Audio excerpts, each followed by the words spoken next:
déclaration du groupe d'intervention judiciaire SOS Torture en Afrique. Un mois après, la violente répression des manifestations pacifiques des 5, 6, 26, 27 et 28 juin 2025, un collectif d'avocats africains, membres du groupe d'intervention judiciaire SOS Torture en Afrique, GIG, une initiative conjointe du CACIT et de l'OMCT, annonce l'ouverture de poursuites judiciaires au niveau national et international contre les auteurs présumés d'actes de torture, de traitements cruels, inhumains ou dégradants, ainsi que d'arrestations arbitraires survenues au Togo. Le Togo ne saurait aspirer à jouer un rôle central de médiateur sur le continent, tout en fermant les yeux sur la torture perpétrée sur son territoire. En juin 2025, l'Index mondial de la torture de l'OMCT a classé le Togo parmi les pays présentant un risque considérable de torture et de mauvais traitements. Une répression militarisée et illégale, les manifestations globalement pacifiques ont été réprimées avec une violence disproportionnée, des unités spéciales dont la brigade anti-gang, la brigade anti-criminalité, BAC, l'unité spéciale d'intervention de la gendarmerie, USIG, ou encore le groupe d'intervention de la police nationale, GIPN, et des militaires parfois cagoulés, ont été mobilisés dans des quartiers ciblés, à Dakpamé, carrefour de Lyon, Bé Kpota, à Kodessewa, à Tikpodji, entre autres, de milices armées non identifiées tolérées par les agents des forces de l'ordre et de sécurité. Le GIJ dénonce le recours illégal à l'armée, déployé sans décret de réquisition formelle, en violation de la loi NDU4, 2019-9 relative à la sécurité intérieure. Ces actes, menés en l'absence de toute menace grave à l'ordre public, relèvent d'un usage illégal de la force d'État. Arrestations arbitraires et disparitions forcées.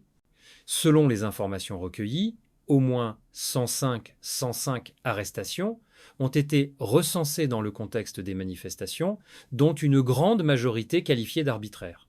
Parmi les personnes interpellées figuraient des mineurs, des femmes, des journalistes ainsi que des professionnels de la santé. Des individus ont été arrêtés sans mandat, souvent de nuit, par des agents cagoulés, sans que les familles soient informées quant au lieu de leur détention, ce qui constitue des disparitions forcées de courte durée. Les conditions de détention signalées étaient inhumaines. Absence d'avocats, refus de soins, promiscuité, humiliation publique. Certains détenus ont été contraints de signer des documents sans en connaître leur teneur, voire à renoncer à leur droit de manifester sous la menace de poursuite. À ce jour, 93 personnes ont été libérées et 12 autres condamnées.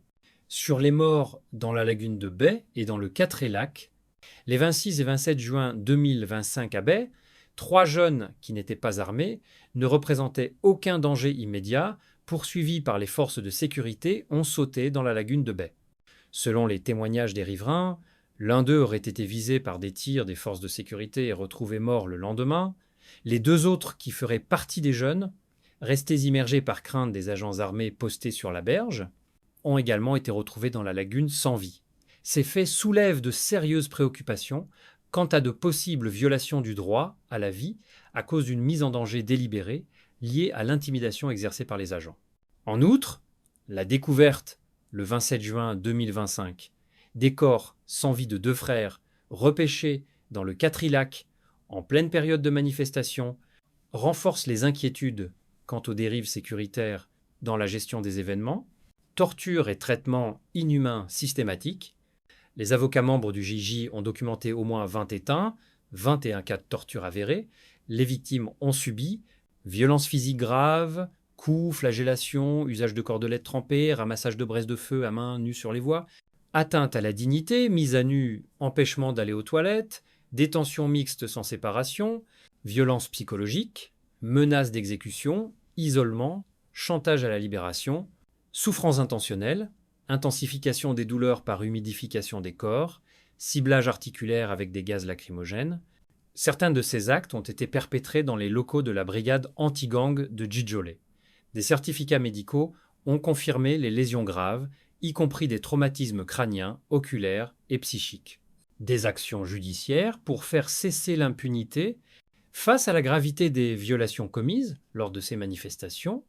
Le GIJ rappelle aux autorités togolaises que la torture se nourrit de l'impunité et appelle les autorités togolaises à identifier sans délai les auteurs présumés et à engager les procédures judiciaires appropriées à leur encontre. Après avoir effectué de nombreux constats médicaux et psychologiques, recueilli un large éventail de témoignages et vérifié plusieurs sources secondaires fiables, les avocats du GIJ se tiennent à la disposition du procureur de la République afin de contribuer à l'ouverture rapide d'enquêtes judiciaires, y compris devant le tribunal militaire, conformément aux mécanismes prévus par le droit togolais.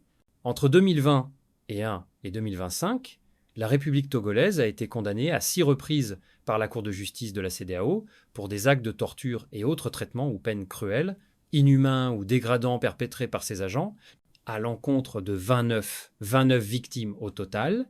De même, le Comité contre la torture des Nations Unies a exhorté les autorités de l'État togolais à plusieurs reprises à ouvrir automatiquement des enquêtes lorsque les allégations de torture sont mises à leur disposition par des organisations de défense des droits de l'homme. Des plaintes seront de nouveau déposées devant ces instances si rien n'est fait, afin d'établir les responsabilités individuelles, y compris celles des chefs d'unité, des commandants opérationnels et des décideurs politiques ayant autorisé, toléré ou couvert ces actes de torture et de répression illégale. Le lancement de ces actions judiciaires marquerait alors un tournant décisif. Il est temps que la justice prenne le relais, là où l'impunité a trop longtemps prévalu. Recommandation aux autorités togolaises, les avocats africains appellent les autorités togolaises à mettre fin à l'impunité et à garantir l'ouverture d'enquêtes judiciaires indépendantes sur les faits de torture, de répression illégale, de disparition forcée et des décès recensés dans la lagune de Bé, cesser tout recours à l'armée et aux milices dans la gestion des manifestations en conformité avec la loi, libérer immédiatement toutes les personnes détenues arbitrairement à la suite de ces manifestations, garantir un accès réel à la justice pour les victimes, y compris le droit à la vérité, à la réparation et à la réhabilitation, respecter le droit de manifestation pacifique, garanti par la Constitution togolaise et les traités internationaux, prendre des mesures urgentes pour une prise en charge des citoyens blessés lors de ces manifestations, dans un esprit d'apaisement national. Les signataires, les avocats ci-dessous sont signataires de cette lettre. Maître Djerandi Laguerre Dionro, bâtonnier de l'ordre des avocats du Tchad. Maître Amazo Ferdinand, collectif des associations contre l'impunité au Togo, CACIT, Togo. Maître Amegan Claude, collectif des associations contre l'impunité au Togo, CACIT, Togo. Maître Doumbia Yacouba, mouvement ivoirien des droits de l'homme, MIDACH, Côte d'Ivoire. Maître Ramoun Essa, Ligue algérienne de défense des droits de l'homme, LADH, Algérie. Christian Loubasso, Action des chrétiens pour l'abolition de la torture, ACAT Congo, République du Congo. Maître Ankonho Félix, Center for Human Rights and Democracy in Africa, CHRDA, Cameroun. Maître Vembolua Henri, Alliance pour l'universalité des droits fondamentaux, UEUDF, RDC. Maître Anima Sengo, des réseaux des défenseurs des droits de l'homme, RDDH, RDC. Maître Nojitolom Salomon, Action des chrétiens pour l'abolition de la torture, ACAT, Tchad. Maitre Nyong'er Armel, SOS Torture Burundi, Burundi. Maître Zaninyana, Jeanne d'Arc, collectif des avocats pour la défense des victimes de crimes de droit international commis au Burundi, CAVIB. Burundi, Maître Kadidiatou Hamadou, Association pour la défense et la protection, et l'enfant et de la femme, ADPOF Espoir, Niger. Maître Chantal Lenga, Association des femmes juristes du Burkina Faso, Maître Ankamé Dorcas Miret, Center for Human Rights and Democracy in Africa, CHRDA. Maître Souila Mossen, Centre Sanad, Tunisie. Maître Kabamba Tessiengedj Frédéric, Afia Mama, RDC. Alexandrine Techekes, directrice exécutive, Changement social Bénin. Le groupe d'intervention judiciaire SOS Torture en Afrique est un groupe d'avocats du réseau SOS Torture de l'OMCT qui vise à contribuer à renforcer la prévention, la responsabilisation et la réparation des cas de torture et autres peines ou traitements cruels, inhumains ou dégradants. Il est constitué de 16 avocats africains et se trouve sous le parrainage de l'Organisation mondiale contre la torture, OMCT, et du collectif des associations contre l'impunité au Togo, CACIT.